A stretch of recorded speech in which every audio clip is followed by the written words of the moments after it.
BJP नेता अमित मंडल ने कांग्रेस पर एक खास वर्ग का तुष्टीकरण करने का आरोप लगाया है। उन्होंने कहा कि कर्नाटक के सभी मुस्लिमों को ओबीसी का आरक्षण देने की कोशिश कांग्रेस कर रही है। मंडल ने दावा किया कि कांग्रेस ओबीसी के हक अधिकार पर डाका डाल रही है।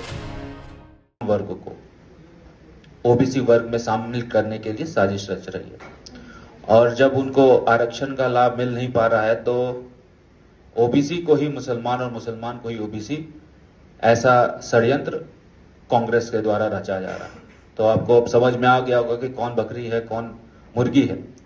असल में ओबीसी का ही नाम बदलकर जो है कांग्रेस ये प्रयास कर रही है कि सारे मुसलमान को यहां पर रिजर्वेशन का लाभ मिल जाए। हालांकि भारतीय जनता पार्टी सबका विकास सबका साथ पे विश्वास रखती है और सबके प्रयास से ही यह संभव हो पा रहा है कि हम लोग इतनी उन्नति और प्रगति कर रहे हैं। लेकिन अब सबसे बड़ा सवाल यह है कि उस उन्नति में, प्रगति पे, जिसमें ओबीसी समाज ने अपना अहम योगदान दिया है, उस समाज के हक को मारने का काम यदि कांग्रेस पार्टी करती है तो उसके लिए हम लोग मुखरता से इन बातों को जनता के बीच में रखेंगे। और यही काम प्रधानमंत्री नरेंद्र मोदी जी ने भी किया।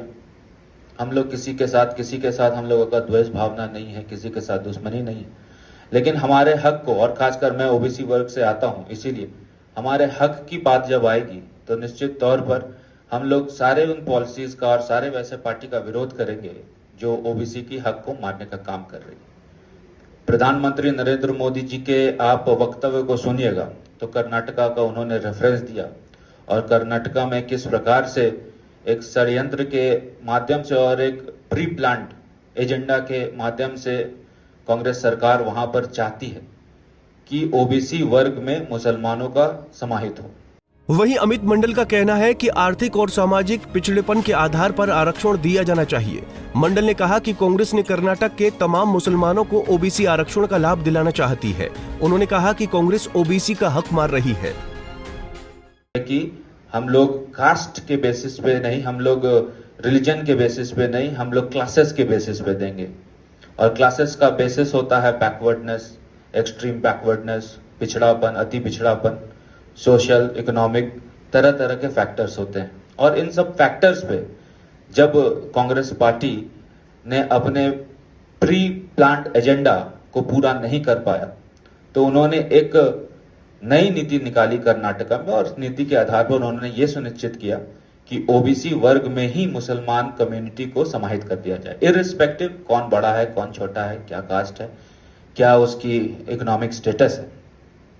और इतना ही नहीं, ये षड्यंत्र कांग्रेस शुरू से करती आई है और सिर्फ कर्नाटका में ही नहीं, कर्नाटका तो एक इंस्टेंस है जिसको अभी हालिया दिनों में जिसका उजागर हुआ, लेकिन इससे पहले भी कांग्रेस पार्टी ने कई ऐसे इंस्टेंसेस हैं जहां पर ओबीसी का हक मारने के लिए मुसलमान कम्युनिटी को किस प्रकार से ओबीसी के तहत रिजर्वेशन मिले उसको लेकर षड्यंत्र कर रही है। आंध्र प्रदेश जब अनडिवाइडेड था, तेलंगाना आंध्र प्रदेश जब एक ही हुआ करता था, तो वहां पे भी कांग्रेस की सरकार ने 5% कोटा मुसलमान के लिए रिजर्व किया था। लेकिन वो इलेक्शन ये हार गई थी। जब ये इम्प्लीमेंटेशन होने की बात हुई थी, वो इलेक्शन कांग्रेस हार गए थे, उसके बाद ये इम्प्लीमेंटेशन नहीं हो पाया।